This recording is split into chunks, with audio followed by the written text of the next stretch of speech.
Does God require a death before he can forgive? Phil, I'm going to need some context. It says here, blood makes atonement. Does that mean that God can't forgive unless something dies? Again, context, Phil. You've got to read the rest of the verse.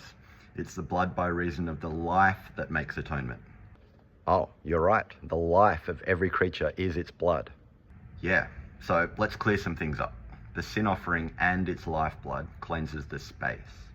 Verse 11 says God gave the lifeblood to make atonement on the altar. Yeah, and so once the space has been cleansed, then the priest, on behalf of God, pronounces atonement and the person is cleansed and forgiven. The sin and impurity had been wiped away.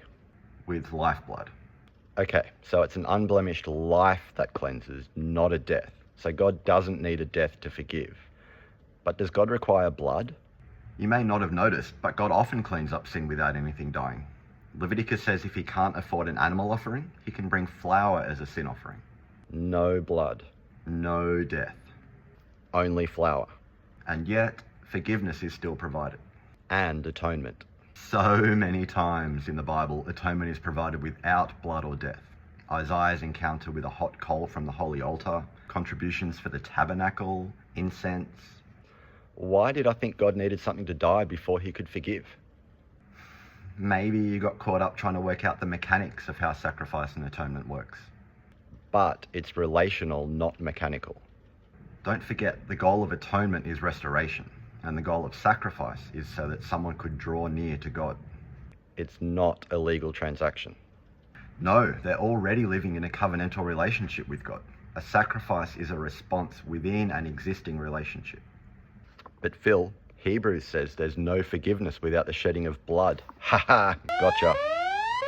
Phil, context. Read the rest of that chapter. What's it about? Oh, covenant. Blood of the covenant. Yeah, the covenant was inaugurated with blood. Without the covenant, there was no covenant people Israel. Without Israel, there was no promise of a Messiah.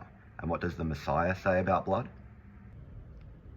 This is my blood of the new covenant, which is poured out for you for the forgiveness of sins. Gotcha. Oh.